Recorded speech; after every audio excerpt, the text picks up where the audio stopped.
jakwe buli wona musi tubulabye yimusama sotunule waggulu kununulibwa kwaffe ffenna kusembedde. Program Manya ebiro teweetaaga kugisubwa. Tuula tuyige. Tuula tuyige. Muganda wange mwanyinaze omulabi wa 3BN mukama waffe yeebala akukuumye. Njagala okwanirizaako mu programu yaffe eno Manya ebiro. Mukama yeebala okukukuuma, Mukama yeebala okutukuuma, Mukama yeebale kubanga tukyalina omukka ogw'obulamu. Mu kiseera kino nga bulijjo tutandika programu yaffe eno Manya ebiro. Era ku mulundi guno tugenda ku kyokuyiga ekyakawungeezi kano ak'olwaleero. Ekyokuyiga kye tugenda okuyiga nja kikwanjulira mu maaso awo naye nga tetunnaba nga bulijjo bwera bwe tukola. Kankusabe weewombeke gwe nange tuweeyo okusaba. Kwebaza Katonda waffe Kitaawe wa Mukama waffe Yesu Kristo. Otuwadde nate omukisa okubanga tukyali balamu ate n'okuyiga ebyawandiikibwa byo mu kiseera kino. Tusaba Mwoyo Omutukuvu Katonda wange atulungamye. Tukusaba otukulembere, tukusaba otuwa amagezi n'okutegeera ebiva gy'oli. Ekisa kyo n'okwagala kwo bituwambaatire mu linnya lya Yesu Kristo Mukama waffe bwe tusabye. Amiina. Nyongera okwaniriza nate muganda wange ne mwannyinaze ng'otudde awo mu ntebe yo. Oyinza okuba ogalamiddeko oba oyinza okuba oli ku buliri bw'ogalamiddeko naye ng'olaba programu eno Manya ebiro. Mukama yeebale, Mukama agulumizibwe, Mukama aweebwe ekitiibwa. Olwaleero tugenda okuyiga ekyokuyiga ekirala ekigamba obunya obutakoma. Obunya obutakoma. Bw'osoma Bayibuli yo ne weetegereza mu kitabo kino ekyakubikkulirwa, Bayibuli etulaga nti waliwo ekiseera Sitaani lwajja okukwatibwa, waliwo ekiseera Sitaani lwajja okusibibwa. Bayibuli egamba nti olujegero olunene ne lumusiba n'asuulibwa mu bunnya obutakoma. Naye obunnya buno obutakoma bwe njagala tulabe olwaleero. Bwe tusoma mu kitabo kyakubikkulirwa essula ey'amakumi 20 olunyiriri olusooka n'olwokubiri, waliwo ebigambo bye tulaba ebiraga nga malayika abuuka okuva mu ggulu. Sitaani ono n'amusiba okumala emyaka 1,000. Era mu kumusiba emyaka gino 1,000 ekibuuzo kiri nti yamusibisa lujegere ki Sitaani lwatasobola kutula? Era olujegere olwo lufaanana lutya? Olunyiriri luno njagala olwetegereze bulungi nnyo kuba twagamba nti olunyiriri luno ekitabo kino ekyakubikkulirwa ebintu byonna bye kyogerako bye bintu ebya bulijjo. Muganda wange ne mwannyinaze, Bayibuli obunnabbi ebigambo bye biwogera newankubadde nga ebitabo bino ebyakubikkulirwa Danieri n'ebitabo Isaaya n'ebirala biri mu bubonero ebimu, naye obunnabbi buno bwe bwogera bye bigambo bye tusaanidde okutegeera mu kiseera kyaffe tuleme okulimbibwalimbibwa omulabe Sitaani. Mu ssula eno ey'amakumi 20 ey'ekitabo ekyokubikkulirwa eyogera ku myaka 1,000. Giyite olwasa. Emyaka gino 1,000 gyeyogerako. Emyaka 1,000 gino Sitaani gyagenda okumala ng'asibiddwa. Sitaani gyagenda okumala ng'ali mu kuwummula. Oluwummula luno luwanvu Sitaani nga talina gwakema. Naye oluwummula luno lutandika ddi? Emyaka gino 1,000 gitandika ddi? Bwe tusoma Bayibuli mu kitabo kya Yokaana essula ey'okutaano olunyiriri olw'28 n'olw'29 agamba ebigambo bino. Temwewuunya kino kubanga ekiseera kijja bonna abali mu ntaana lwe baliwulira eddoboozi lye ne bavaamu. Abo abaakolanga ebirungi balizuukirira obulamu, n'abo abaakolanga ebitasaana balizuukirira omusango. Ennyiriri zino Yesu Kristo annyonnyola enjawulo wakati w'okuzuukira okw'emirundi ebiri. Ayogera ku kuzuukira okusooka n'ayogera ne kuzuukira okwokubiri, okuzuukira okw'obulamu n'okuzuukira okw'omusango. Okuzuukira kuno kulibeerawo ddi? Okuzuukira okusooka kugenda kubeerawo ddi? Biki bye tunaamanyirako okuzuukira kuno okusooka? Bwe tusoma mu kitabo kyakuva essula ya 20 olunyiriri olw'omukaaga atuwa ekyokuddamu. Era atulaga mu ssula eno eya 20 olunyiriri olw'omukaaga mu katundu akasembayo mu lunyiriri olwo olw'omukaaga atulaga nti okuzuukira kuno Yesu Kristo ng'akomyewo omulundi ogwokubiri. Bw'anaakomawo omulundi ogwokubiri wagenda kubeerawo okuzuukira okusooka. Era agamba nti balina omukisa abo abalibeera mu kuzuukira okwo okusooka. Balina omukisa kubanga lwaki agamba nti balina omukisa? Bagenda kuzuukirira obulamu obutaggwaawo. Ba mukisa bagenda kufuna obulamu obw'emirembe n'emirembe. Ba mukisa bagenda kufuga wamu ne Mukama waffe emyaka 1000. Kubikkulirwa essula ya 20 olunyiriri olw'okuna bw'atyo bw'atugamba tibalifugira wamu ne Mukama waffe emyaka 1000. Ekiseera kino eky'emyaka 1000 ekyogerwako Sitaani ng'asibiddwa, abatukuvu bazuukidde bafugira wamu ne Mukama waffe. Kitandikira Mukama waffe Yesu Kristo lwalikomawo omulundi ogwokubiri. Ekiseera ekyo bw'anadda omulundi ogwokubiri abatuukirivu ne bazuukira, awo emyaka we gitandikira. Bonna abatuukirivu abali mu ntaana, Yokaana 5:28-29, Yokaana 5:28-29 tugambye bonna abatuukirivu abali mu ntaana balizuukizibwa mu kuzuukira okwo okusooka. Era bwe balizuukizibwa mu kuzuukira okwo okusooka bagenda kugenda ne Yesu mu ggulu. Kati ate abafu abalala, abafu ababi bagenda kubeera wa? Abafu abalala tebaba balamu, tebagenda kubeera balamu okutuusa emyaka 1000 nga giweddeko. Kubikkulirwa essula ya 20 olunyiriri olw'okutaano bw'atyo bw'atugamba ti bano abafu abalala abatazuukiridde mu kuzuukira okusooka tebaliba balamu okutuusa emyaka 1000 nga giweddeko. Olw'ekyo muganda wange ne mwannyinaze, okuzuukira kuno okusooka leka tubuulira nti okuzuukira kuno okusooka kwaba abatuukirivu bokka abaafiira mu Mukama waffe Yesu Kristo, abo abakwata ebiragiro bye, abatambula nga bw'ayagala. Era abo aboogerako ne mu kubikkulirwa essula ye-14. Kubikkulirwa essula ye-14 aboogerako mu lunyiriri olw'omusanvu ti babo abalina omukisa abo abakwata ebiragiro bye, abadibeera mu kuzuukira okwo okusooka. Muganange ne mwannyinaze, abo tebagenda kufa naye ng'emyaka 1000 giweddeko. Bwe ginaamala okuggwaako, bano abataazuukirira mu kuzuukira kuli okwasooka bagenda kuzuukirira mu kuzuukira okwokubiri. Naye okuzuukira okwo kwakuzikirizibwa, si kwa bulamu butaggwaawo. Kansubire nti ekifaananyi kati otandise okukifuna ku kigambo kye njogerako. Bagenda kuzuukirira musango. Kitegeeza bye baakola tebyali birungi. Olunyiriri luno olwokutaano mu kitabo kya Kubikkulirwa essula ya 20 lutugamba nti naye abafu abalala tebaabeera balamu okutuusa emyaka 1000 nga gimaze okuggwaako. Emyaka egyo 1000 bwe gimala okuggwaako, olwo nno ne balyoka bazuukizibwa.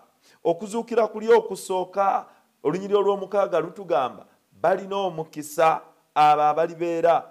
Kuno kwe asooka n'ayogera nti kuno bwe balizuukira nti kuno kwe kuzuukira okusooka, n'alyoka agamba nti balina omukisa abo abalibeera mu kuzuukira okwo okusooka, kubanga okufa okwokubiri tekubalinaako maanyi, tekubalinaako buyinza.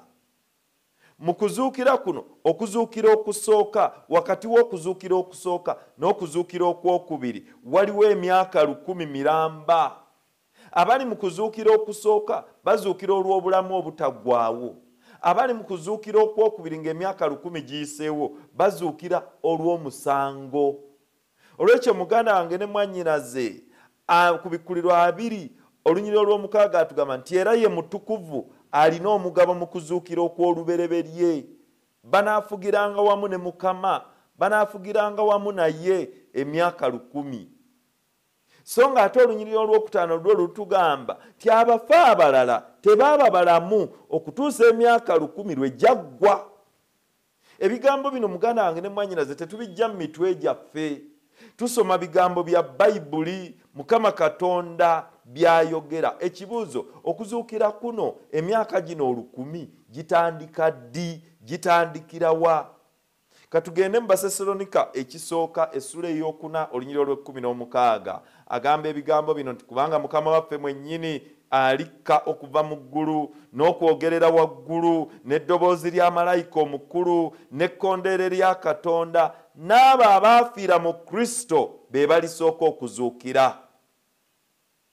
Mukama waffe mwennyini bw'alikka okuva mu ggulu n'ekkondeere ly'abamalayika mu kitiibwa ekikye ne mu kitiibwa eky'abamalayika ne mu kitiibwa ekya kitaawe, bw'alikka okuva mu ggulu n'ekkondeere nga livuze, abaafiira mu Kristo bagenda kuzuukira. Bwe banaamala okuzuukira bali mu kuzuukira okusooka. Mu kuzuukira kuno okusooka, okuzuukira okw'obulamu, kubaawo Yesu Kristo ng'akomyewo omulundi ogwokubiri. Era ebibaawo awo bye biki? Abafa abatuukirivu Yesu Kristo ng'akomyewo omulundi ogwokubiri balizuukira. Wagenda kubeerawo n'abalamu abatuukirivu. Abalamu abatuukirivu bagenda kwegatta ne bano abafu abazuukidde abatuukirivu. Ababi abafu tebagenda kuzuukira. Abalabi abalamu abo bagenda kufa. Era bwe bafa tewali agenda kubaziika. Muno mulimu ebintu bya mirundi 2 oba 3 katugambe 4. Ekisooka mulimu abafu abatuukirivu abaawummula nga Yesu Kristo tannaba kudda. Abafu abo abatuukirivu bagenda kuzuukizibwa. Naye ate mulimu n'abookubiri, mulimu ekibinja ekirala eky'abalamu nga batuukirivu. Kati abo abalamu abatuukirivu, Basesalonika ekisooka 4:17, Yesu Kristo ng'akomyewo agamba ebigambo bino. Basesalonika ekisooka abalibeera abalamu agamba, naffe abalamu abaasigalawo ne tulyoka tutwalibwa wamu nabo mu bire okusisinkana Mukama waffe mu bbanga. Kale bwe tutyo tunaabeeranga ne Mukama waffe ennaku zonna. Abalamu abaasigalawo abatuukirivu nga balamu abalibeera nga tebannaba kufa bagenda kwegatta wamu n'abatuukirivu. Yesu Kristo ku mulundi ogwo tagenda kulinnya ku ttaka lya nsi eno. Kakati bw'akomawo omulundi ogwokubiri, abalamu abalibeera abalamu nga batuukirivu n'abafa abalizuukirizibwa beegattire wamu bagende bamusisinkane mu bbanga ku biro eby'eggulu. Bayibuli bw'etyo bweyigiriza. Bwe banaamusisinkana omulundi ogwokubiri, kiki ekigenda okubeerawo? Nga tebannaba kutwalibwa ddala. Agamba ebigambo bino ti ffenna tulifuusibwa. Basesalonika 15 Bakolinso ekisooka 15 olunyiriri olw'5 mu olumu okutuusa ku lw'okutaano. Wagenda kubeerawo okufuusibwa. Guno oguvunda gwambala ogutavunda. Abo abalibeera abalamu Yesu Kristo ng'akomyewo omulundi ogwokubiri bagenda kwambazibwa omubiri omuggya. Bagenda kwambazibwa omubiri ogutavunda. Bagenda kwambazibwa omubiri ogutafa. Omubiri gwabwe nga tegulumwa ndwadde, nga tegulina kulumwa, temuli nti emitwe ginnuma embuto zinnuma, temuli kufa omubiri ogwo. Olunaku olwo Mukama waffe bw'alidda, ekyo kigenda kutuukirira byonna bimalewo. Oluvannyuma lw'okufuusibwa olwo nno balyoke basitulibwe batwalibwe mu bbanga okusisinkana Yesu Kristo ku biro eby'eggulu. Balyoke basitulibwe mu bbanga. Abatuukirivu abalala balagawa mu bbanga basitulibwa nga batwalibwawa mu bbanga basitulibwa. Yokaana 14 olunyiriri olusooka paka ku lwokusatu agamba bw'ati, omutima gwammwe tegweraliikirira, mukkirize Katonda nange munzikirize. kubanga ngenda kubateekerateekera ebifo era obanga ngenda kubateekerateekera ebifo ndikomawo nate nembatwala gyendi nze gyendi nammwe mubeereeyo. Muganda wange ne mwannyinaze, Bayibuli etulaga bulungi abatukuvu wa gye banaalaga nga bafugira ne Mukama waffe emyaka 100 bagenda kugenda mu ggulu, bagenda kutwalibwa mu ggulu bafuge ne Mukama waffe emyaka 100 nga bali wamu naye. Ebibinja ebyo ebibiri ekyabafa abatuukirivu n'abalamu abatuukirivu bigenda kubeerawo. Kakati ate waliwo ebibinja ebirala bibiri. Ekibinja ekyokusatu kyekyababi abafu. Bayibuli egamba nti abafu abo abalala ku Bikkulirwa 2:5 nga bwe twalabye tebalibeera balamu, so tebalizuukizibwa, balisigala mu ntaana zaabwe, tebaliwulira ddoboozi lya Mukama waffe ng'ayita, tebalimanya nti akomye nawo. Nedda, bo bagenda kusigala mu ntaana zaabwe nga mwebali nga bafu, tebalina kye bategeera. Muganda wange ne mwannyinaze bwe tufa tetubaako kye tumanyi. Tusigala, Bayibuli bwe tugamba, tusigala nga twebase bwebasi nga tetulina kye tutegeera. Olw'ekyo ate waliwo ekibinja ekyokuna eky'ababi abalamu. Bano ababi abalamu Basessalonike 2:10 okutuuka ku 9 agamba ti era nammwe ababonyaabonyezebwa okubasasula okwesiima awamu naffe mu kubikkulibwa kwa Mukama waffe Yesu okuva mu ggulu wamu ne bamalayika ab'obuyinza bwe mu muliro ogwaka ng'awalana eggwanga abatamanyi Katonda n'abo abatagondera njiri ya Mukama waffe Yesu Kristo. Abalibonerezebwa kwe kuzikirira emirembe n'emirembe okuva mu maaso ga Mukama waffe ne mu kitiibwa ky'amaanyi ge.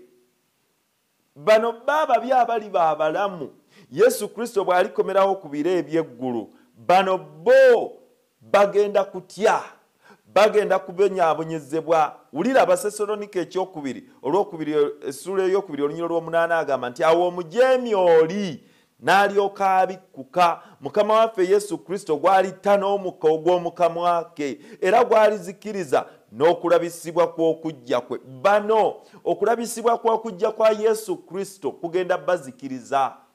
Ekitiibwa mwanajjira ekya kitaawe, ekikye ekya kitaawe n'eky'abamalayika, ekitiibwa ekyo tekigenda kuleka mwonoonyi ku nsi.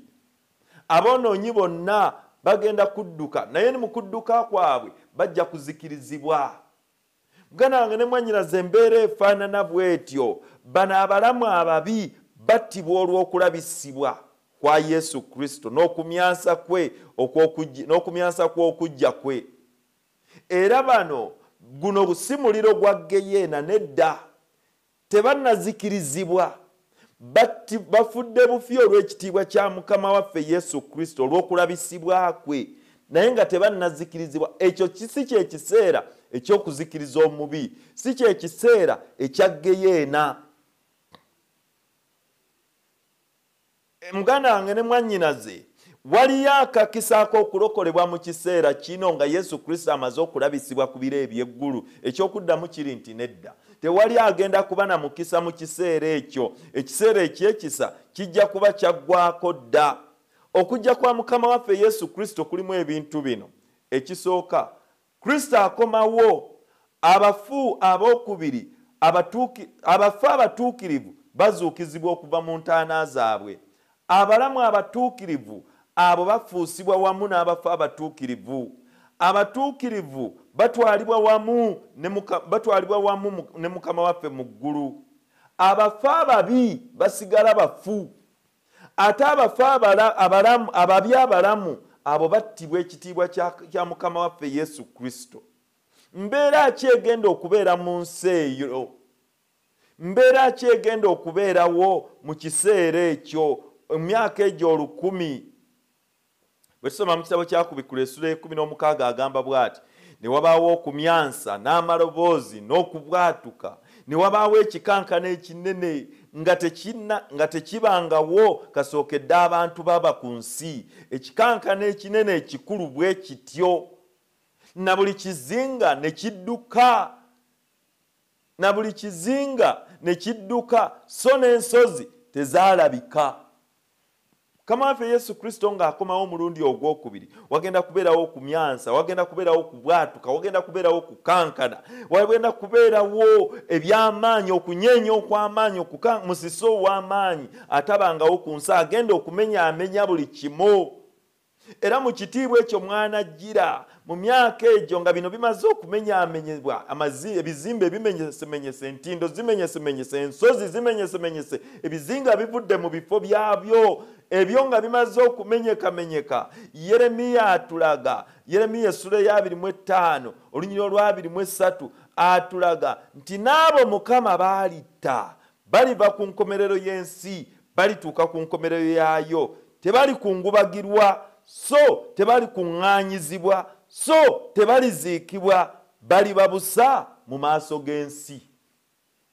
Muganda wange ne mwannyinaze, bano tebagenda kuziikibwa. Emirambo gigenda kuba gijjudde ku nsi wonna, tewali aziika, tewali akola ki. Egenda kubeera limbo obwaguge ennene nnyo etabeerangawo. Abatuukirivu bonna bali luddawa, bali mu ggulu, nga ku nsi tebaliiko, ababi bonna nga bafu. Ekiseera kino kigenda kubeera, ensi eno egenda kubeera limbo ennene nnyo okumala emyaka 1000. Egenda kubeera matongo. Njagala otunuulire nga buli wamu wonna teeberezaamu. Isaaya ye agamba atya? Isaaya 24 olunyiriri olusooka n'olwokusatu n'olw'ekumi-n'omwenda alina ebigambo byayogera Isaaya. Ebigambo byayogera bitulaga ekigenda okubeera ku nsi. Abatuukirivu nga bagenze mu ggulu, ababi bonna nga bafu, balinga mirambo bali awo bateevuunya buteevuunya ku nsi. Ensi eno Isaaya agamba tegenda kubeera njereere. Wetegereze olunyiriri olw'ekumi-n'omwenda n'olwa20, Isaaya atugamba nti ensi eno egenda kutagatta ng'omutamiivu, egenda kuzungazunga eti Yesu Kristo ng'akomyewo, ng'eringa omutamiivu bw'atambula mu musiso ono. Egenda kuzunga buzunzi olwa21 n'olwa22. Isaaya atunnyonnyola ekigenda okubeera ku bafu oluvannyuma lw'ekiseera ekyo, mu kiseera eky'emyaka egyo 1000. Era Isaaya atugamba nti ensi eno egenda kubeera nga matongo meereere. Ye Yeremiya agamba ki? Yeremiya 4:23 okutuuka ku 27 atulaga nga ebintu bwe yabyolesebwa. Atulaga Yesu Kristo nga tannaba kudda omulundi ogwokubiri. Mu lunyiriri olwa 23 Yeremiya agamba nga atandika n'olunyiriri olwa 23 alaga tiwagenda kubeerawo amaloboozi ag'amaanyi. Era amaloboozi ago ag'amaanyi gagenda kunyeenya buli kintu. Yeremiya agamba mu lunyiriri olwo nti ensi eno egenda kuba nga enjereere, nga yeetabudde ng'emaamiddeko kizikiza, nga temulina musana, ng'ezzeeyo mu mbeera nga bwe yali mu lubereberye essuula esooka olunyiriri olusooka n'olwokubiri. Lugamba lutya? Ensi yali njereere. Olunyiriri olwokubiri lugamba nti ensi yali njereere, and the earth was without form. Yali njereere nga yeetabudde. Ensi yali njereere nga yeetabudde, n'ekizikiza kyali kungulu ku buziba. Kati Yeremiya alaga nti ensi eno bwetyo bwegenda okubeera, egenda kuddizibwayo ddala nga bwe yali, nga Katonda tannatondamu kintu kyonna, nga tannateekamu kintu kyonna, ng'ebintu byonna byetabudde bwetabuzi, tewali kirungi. Olwekyo muganda wange ne mwannyinaze, ennyiriri zino zitulaga bulungi nti ebyo bye bigenda okubeerawo. Olunyiriri olwa 24 byonna 25 okutuukira ddala ku lwa 27 mu ssula ey'okuna ey'ekitabo kya Yeremiya. Olwekyo mu myaka gino 1000 Bayibuli etugamba bulungi ebigenda okubeerawo. Ensi egenda kubeera nga yeetabudde mu bufunze. Ensi eno tebugenda kubeera kintu kiramu kyonna, ng'eri awo bwetyo buli kimu Katonda ng'akimenye.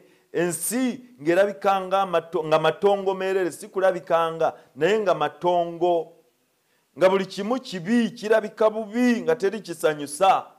Kubikkulirwa essula eya 2 olunyiriri olusooka okutuuka ku lwa 10 okutuuka ku lwokusatu alina ebigambo byayogera nti sitaani ono alisibibwa okumala emyaka 10 naye wajje wandisibidde sitaani bunyaki bwe wandimusuddemu obutakoma gwe mutwe gwaffe katulabe Bayibuli egamba etya nendaba malayika ngakka okuva mu ggulu ng'alina ekisumuluzo eky'obunya obutakoma n'olujegero olunene mu mukono gwe n'akwata ogusota omusota ogw'edda ye mulyolyomi era setaani n'agusibira emyaka 10 n'agusuula mu bunya obutakoma naggalawo n'ateekako akabonero gulemenga okulimba amawanga nate okumusiba emyaka 10 okutuusa emyaka 10 lwe giriggwawo oluvannyuma lwagyo kigugwanira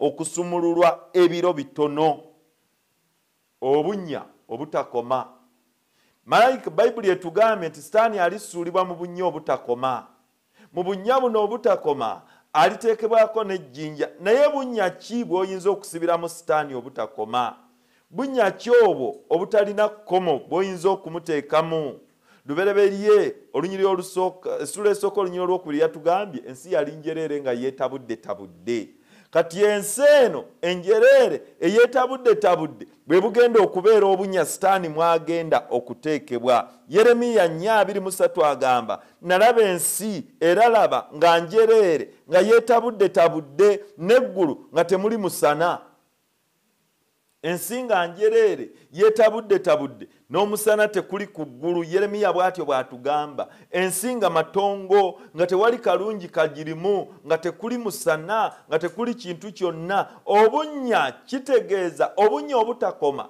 kitegeeza amatongo g'ensi ng'egoyeddwa nga yeetabudde egenda kumala emyaka 10 ng'eri bwetyo tewali lujegere lw'oyinza kusibamu sitaani n'omunywereza okwo n'abeera okwo naye olujegere luno kigambo kya bunnabbi kirina amakulu gategeeza nti agenda kubeerako nga talina muntu yenna ng'ali bw'omu bwa nnamunigina mu kizikiza ekikutte zigizigi yagaana omusana n'ayagala ebyekizikiza kati Katonda agenda kumuwa ekizikiza nga tewali na musana okumala emyaka 10 ku nsi eyeetabudde ensi eno gy'alowooza nti yagiwamba tiyagifuula yiye ti bwakabaka bwe agenda gimusaamu agimulekere agibeeremu yekka okumala emyaka 10 naye agambye nti emyaka 10 bwe giriggwako ajja kusumululwa akaseera katono olujegere luno lujegere lwa mbeera sitaani gy'anaabeeramu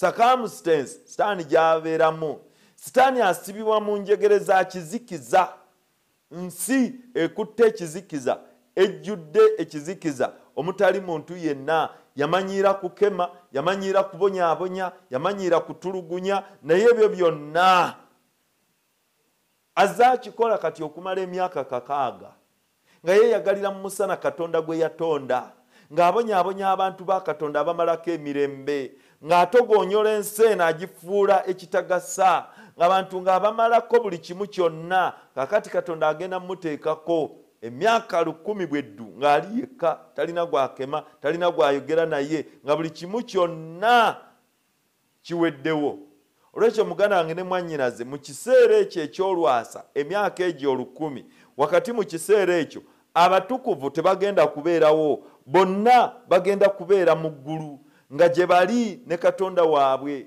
ng'abafu abalala ababi sore ng'ababi bonna bafu nga beebase olwekyo muganda wange ne mwannyinaze ensi eno ng'efuusa amatongo kiki ekibaawo ng'emyaka 10 giweddeko ku Bikkuliro 2 olwokutaano agamba abafu abalala tebaaba balamu okutuusa emyaka 10 lwe gyaggwa ekitegeeza bano abafu abalala bagenda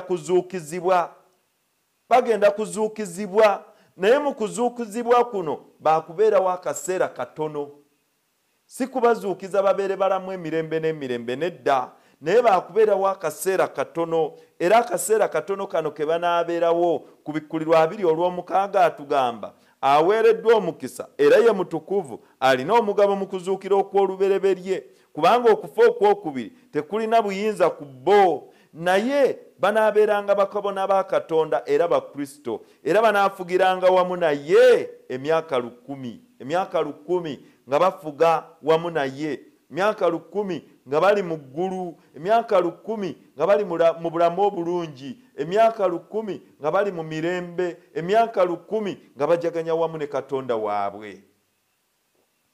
Ku Bikkulirwa 2 olunyiriri olw'omusanvu kyava atugamba ti awo emyaka egyo 1000 bwe giriggwa, Setaani n'alyoka asumululwa mu kkomera. Ensi ejja kuddamu efune ekitangaala, eyake ekizikiza kigiveeko. Naye Yeremiya 4:23 yatugambye ti ajja kusumululwa akaseera katono, si kusumululwa mirembe na mirembe, nedda kaseera katono. Kiki ekyali kimumazeeko emirembe? Kiki ekyali kimusibye? Talina gwakema, kubanga ye kitaawe w'obubi, kitaawe w'obulimba. Bw'ayogera obulimba ayogera ekiva mu ye, Bayibuli bwetugamba. Kati wano talina gwakema, talina gwabonyaabonya, talina gwalimbalimba. Kaakati abatukuvu bano ababi bwe bazuukizibwa, nga bazuukizibwa ekyo kimusumulula, afuna baddamu okulimbalimba. Jjukira, abatukuvu takyasobola balimbalimba. Abatukuvu bamaze okufuusibwa, abatukuvu bafunye obulamu obulala, abatukuvu bazzeeyo mu kifaananyi kiri Adamu kye yatonderwamu, abatukuvu bafunye obulamu obulala, kati addayo buto. Ababi nga bazuukizibwa, addayo buto mu mulimu gwe. Olunyiriri olw'omunaana kyeruva tugamba bwe tuti ku Bikkulirwa 2 olunyiriri olw'omunaana agamba, era aligenda okulimbalimba amawanga ag'omu nsonda ennya ez'ensi, Googi ne Magogi, okubakuŋŋaanya ku lutalo, omuwendo gwabwe ng'omusenyu gw'ennyanja. Kino kyeragira ddala lwatu, kyeragira ddala bulungi. Kubanga baliba tebalokoleddwa, baliba baagaana obulokozi. Agambye baliba tebakyasobola kulokolebwa.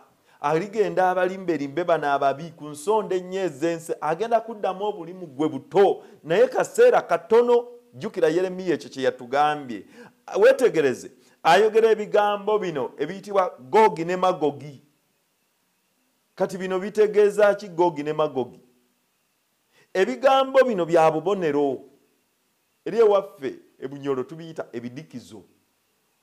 Ekigambo ekyogerwa nga kirina amakulu amalala, ekigambo ekyogerwa nga kirina ebintu ebirala munda ebyekwekeddemu. Kati ebigambo bino eby'obubonero Googi ne Magogi bitegeeza ki? Bitegeeza Setaani n'abagoberezi be. Googi Setaani, the devil. Magogi bagoberezi be. Abagoberezi be abangi, Magogi abayitirivu. Olwekyo muganda wange ne mwannyinaze, ebyo ebigambo ago ge makulu gaabyo. Abo abaganye okugoberera ebya Katonda, abo abaganye okubeera aba Katonda, abo abaganye enteekateeka y'obulokozi. Ekigambo kino Googi kigambo kirala ekitegeeza Antichrist, omulabe wa Kristo. Kati omulabe wa Kristo si mulala, omulabe wa Kristo omukulu ye Setaani. Naye ennyiriri zino zigamba nti ate Setaani addamu abalimbalimba. Abalimbalimba biki? Abadde abassi nze mbazuukizizza, naye ke mbazuukizizza kano nsobola okuwamba ekibuga ekyo. Ekibuga, jjukira emyaka 1000 nga giweddeko, Yesu Kristo agenda kukkira mu kibuga ekitukuvu wamu n'abatukuvu be. Kaakati agenda kulimbalimba bano, nze mbazuukizizza, nze mbawadde obulamu, tulumbe ekibuga ekyo ekitukuvu, tusobola kiwamba. Ogwo gwe mulimu gwe yasigaza, tewali mulala. Lwaki ngamba bwe ntyo? Yesu Kristo bwe yayogera ku musaalaba nti kiwedde, omukisa gwa Setaani ogw'okwenenya ne guggalibwawo. Kati omulimu gwe kulimba, amanyi nti ekiseera kye ekyokuzikirizibwa kituuse. Kati alimbalimba bano titusobola kiwamba. Muzungu agamba the last kicks of the dying horse. Bigenda kubeera last kicks of a dying horse. Efa naye era efa ekola etya? Esamba. Kati bwe kwasizaayo, naye ku batuukirivu ba Mukama terina bejja kukwasa, ejja kukwasa mu bano babi banne.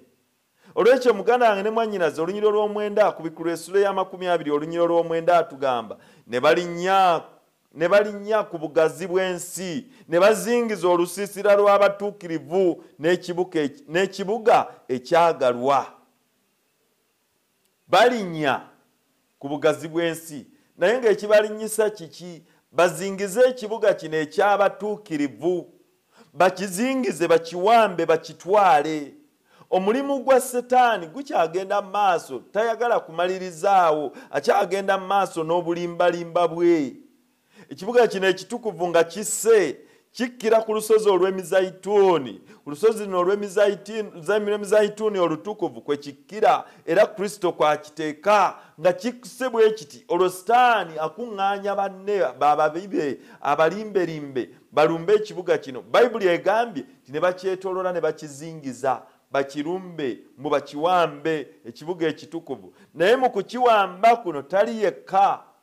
Bayibuli etugamba mu lunyiriro lwa 20 essula ya 20 olunyiriro lw'omwenda mu kitabo kyakubikkulirwa egamba nti omuliro ne gukka okuva mu ggulu ne gubookya. Muganda wange ne mwannyinaze bulijjo bakugamba nti afanga mubi agenda mu Geyeena, ebyo bya bulimba. Geyeena egenda kubeera ku nsi kuno emyaka 1000 nga giweddeko, abatuukirivu nga bali ne Katonda, nga bali ne Kristo, naye nga ekibuga kisse. Oluvannyuma lw'ekibuga okukka, bano nga balumbye, omuliro gugenda kutonnya ng'enkuba.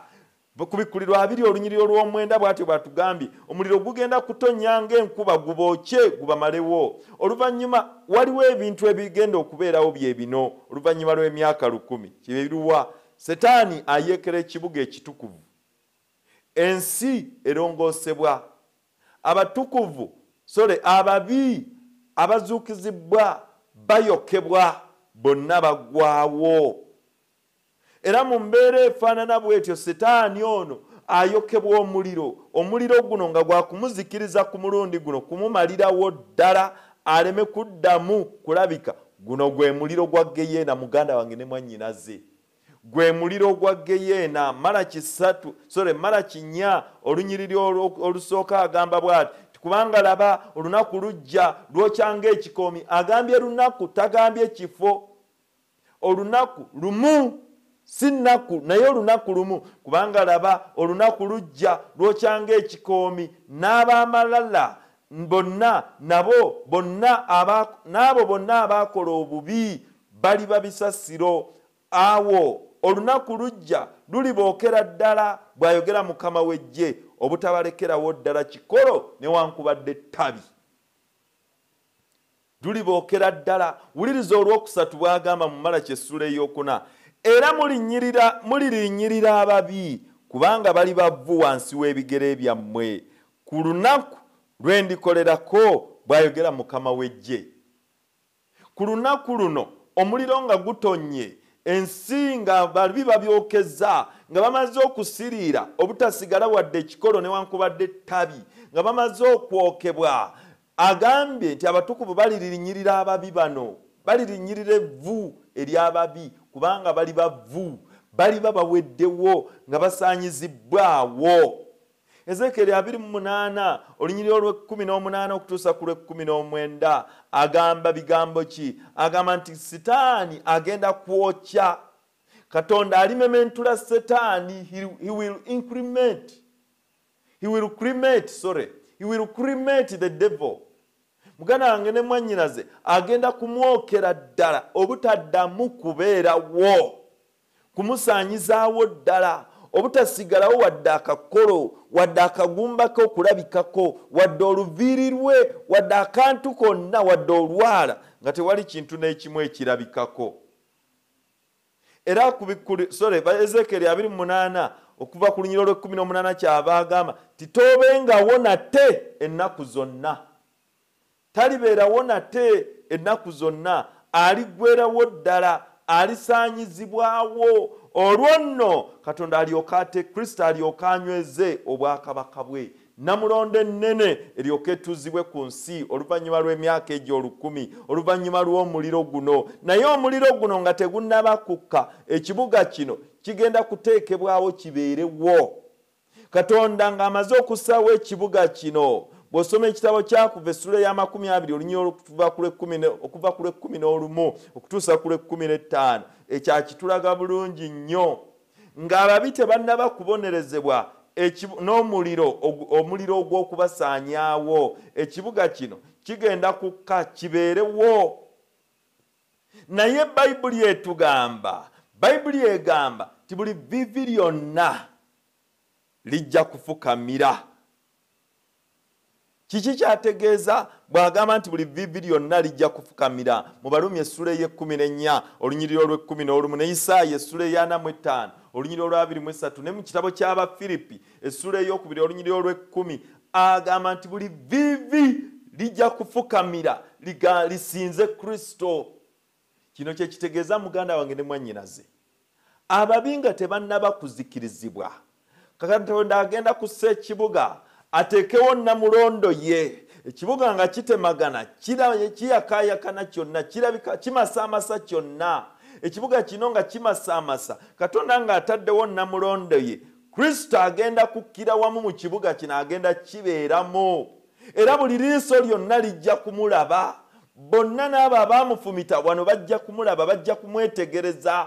Bwe banaamala okumwetegereza ne Setaani mwennyini ajja kufukamira agambe nti osaanidde, oli wa kitiibwa, omusango gwo gwa nsonga, ddala amateeka ago gasaanidde. Bonna n'ababi bonna bajja kufukamira nga ne Setaani kwali bamugulumize. Ng'era bamaze okwogera ebigambo ebyo, olwo nno omuliro gulyoke gutonye. They will kneel and admit that God is being fair with them. Muganda wange ne mwannyinaze bagenda kikkiriza, bajja kufukamira ku maviivi era bakkirize baatule ti Katonda omusango gwe gubadde gwa mazima, bagwanidde, kibagwanidde okufa kubanga baajeema. Era ennamulondo eno ng'emaze okuteekebwawo ey'ekitiibwa, ebyo bigenda kwogera, bajja byogera. Olwo nno omuliro gulyoke gutonye okuva mu ggulu, gutonye gubookye, gutonye gubasaanyeewo. Ku lunaku olwo bonna ne Setaani waako bafuuke evvu. Bwe bamala okufuuka evvu, ku Bikkulirwa 21 olusooka kyava atugamba ti nendaba eggulu erijja n'ensi empya, kubanga eggulu ery'olubereberye n'ensi ey'olubereberye nga bigenze, n'ennyanja nga tekyaliwo. Ng'amaze okubookya nga bafuuse evvu, agenda kuddamu atonde bupya. Ensi agiddemu agitonde bupya. Olunyiriri olw'okuna ku Bikkulirwa essula ya 21 agamba ti naye Katonda alisangula buli zziga mu maaso gaabwe, era okufa tekulibaawo nate, so tewaabengawo nate nnaku, newankubadde okukaaba, newankubadde okulumwa, eby'olubereberye nga biweddewo. Mu kibuga kiri eky'endabirwamu, Yerusaalemi ekijja, ekisse, abatukuvu bagenda kubeera munda, naye nga balaba byonna ebigenda mu maaso, nga balaba bannaabwe, nga batulaba bantu bannaffe nga bazikirira, nga ne betumanya abamu tubalaba. Kijja kuluma abatuukirivu abagenda okubeera mu kibuga, bajja kukaaba amaziga, naye nga balaba nti bali be baajeema gw'abasinga, singa bakkiriza. Naye Bayibuli egambye nga bakaaba amaziga ago ng'obulumi bubaluma, nga Katonda atunula, yeebuuza ki kye nandikozese kye saakola nga tewali, byonna yabikola, yawaayo obulamu bwe, naye bano baagaana bugaanyi, baajeema bujeemi. Nga bamaze okulaba ebyo, nga Katonda yeebuuza ki kye nandikoze, nga bamaze okulaba ekyo balyoke bavunname bagambe nti Mukama waffe byonna wabikola, omusango gwo gwa nsonga, gutusinze, tewali kyotaakola, twajeema bujeemi. Olwo omuliro gulyoke gubookye gubasaanyeewo. Omuliro nga gubookya, nga gumaze okuzikira, nga bamaze okusaanawo, olwo Katonda alyoke asangule, Yesu Kristo alyoke asangule buli zziga mu maaso g'abantu. Byonna bwe alisangula amaziga mu maaso gaabwe, n'ebirowoozo byonna ebyo bisangukemu. Ebirowoozo eby'ennaku, eby'obulumi, eby'okukaaba, eby'okulumwa, ensi enkadde ey'obulumi esangukemu mu birowoozo byabwe. Muganda wange ne mwannyinaze, ebyo byonna tebigenda kuddamu kubeerawo, ebyo byonna nga biweddewo, ensi eno ng'eziddwa buggya. He will wipe all the tears away. amaziga gonna agenda gasangula agamalewo. Naye oluvannyuma lw'omuliro guno Katonda nga amaze okusangula buli luziga tekiteri kubuusabuusa ne obulumi ajja busangulawo bwonna bugwewo. Olwo nno balyoke bafulume ng'ennaku eweddewo, balyoke bafulume balyoke batunulire Katonda ng'addamu okutonda bujja ng'ensi agizaayo mu its original beauty mwe yagitondera, mu nteekateeka yaayo gye yalina. Muganda wange ne mwannyinaze tukimanyi bulungi nnyo nti Mukama waffe adda ekiseera kyonna.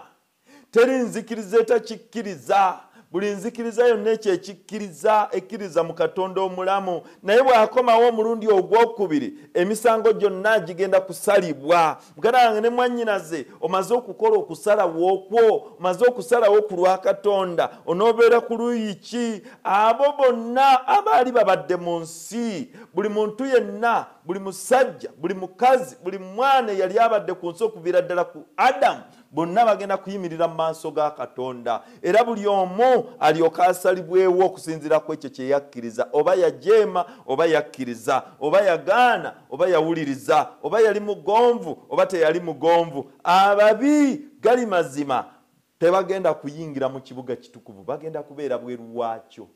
Abalungi be bagenda okukibeeramu bokka, bagenda kubeera munda waakyo abatukuvu. Ku Bikkulirwa 21 olunyiri olw'11 alina ebigambo byayogera, ebigambo ebisanyusa, era atulaga ti ekibuga kino ekitukuvu kigenda kubeera kyandabirwamu, nga kyazimbibwa mu mayinja ag'omuwendo naye nga gamasaamasa gandabirwamu nga galabika bulungi nnyo. Muganda wange ne mwannyinaze, ekibuga ekyo ffenna Katonda kyatutegekedde, talina gwe yatondera kuzikirira.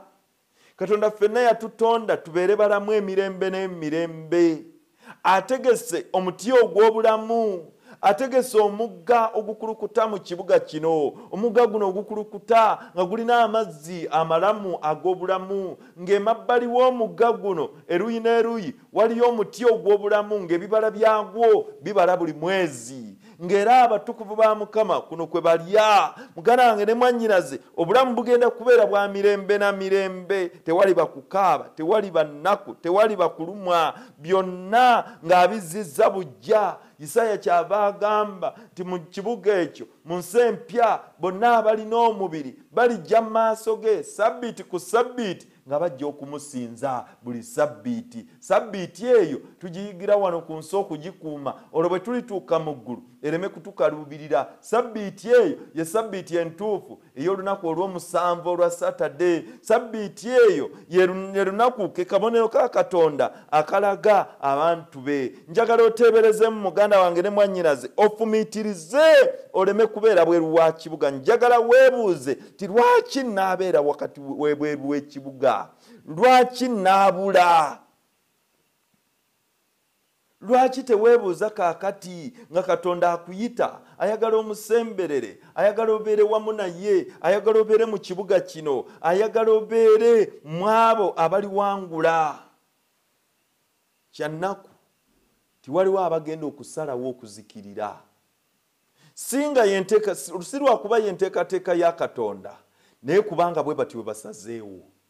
Onoosalawo ki muganda wange ne mwannyinaze? Njagala kusaba, njagala kwegayirira osalewo okugondera Katonda. Kituufu waliwo abatajja kutegeera nga naffe bwe bataatutegeera nga tukkiriza okumugoberera. Mikwano gyo, eŋŋanda zo, ab'eŋŋanda zo b'okola nabo ku mirimu, abantu abo tebajja kutegeera. Naye amazima gali nti okusalawo kuli ku mutwe gwo. Katonda tajja kusalirawo, muganda we tajja kusalirawo, mukwano gwo tajja kusalirawo. Naye bw'onoobeera ebweru w'ekibuga, tewali n'omu ku abo agenda kukubudaabuda. Tewali n'omu ku abo wagenda kubeerayo ebweru abantu nga beeru w'ekibuga nga bagamba bannaabwe gwe wannemesa okusigala, gwe wannemesa okusalawo, laba mbuze musango gwo nayagala okugoberera Katonda, gwe n'oŋŋamba tokikola, kati laba nze mbuze. Abantu muganda wange ne mwannyinaze bagenda kutabukira abakulembeze b'amadiini, bagenda kutabukira abasumba baabwe, baagala bakwata babayuzeeyuze naye ng'akaseera kabweddewo. Ekibuuzo kiri nti ebweru w'ekibuga wagenda kubeerayo n'ababuulizi b'enjiri ye abaabuuliranga ebitali by'amazima bagenda kubeerayo. Yeremiya 25 olunyiriri olwa 3:4 atulaga nti ekyo kigenda kubeerawo, naye ekyo kya nnaku. Bano bagenda kubeera abaweereza aba Katonda abatali beesigwa, nabo bagenda kusigala bweru w'ekibuga. Abantu abamu bagamba nti naye bwe mba ŋŋondera Katonda n'enkuuma Ssabbiiti n'enkuuma etteeka lye erya Ssabbiiti nja kufiirwa omulimu gwange. Kiki ekisinga ku byonna? Abalala bagamba nti ate sijja kusasulwa. Naye ki ekisinga ku byonna?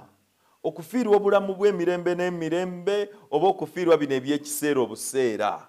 Muganda wange ne mwannyinaze, ekiseera kye kino. Mako 8 olunyiriri olwa 36 n'olwa 37 kyava atugamba nti kubanga kimugasa ki omuntu okulya ensi zonna n'okufiirwa obulamu bwe? Kubanga omuntu yandiwaddeyo ki okununula obulamu bwe? Kiki kye wandiwaddeyo? Kikugasa ki okulya ensi yonna naye ng'obulamu bwe obufiiriddwa emirembe n'emirembe? Kiki kye wandiwaddeyo? Oyinza kusasula muwendo ki? Bw'okuuma omulimu gwo, muganda wange ne mwannyinaze njagala okukubuuza, bw'okuuma omulimu gwo ogwo ogukusibye gunaasobola okununula obulamu bwo? Onooba ofunyeemu ki? Tewali.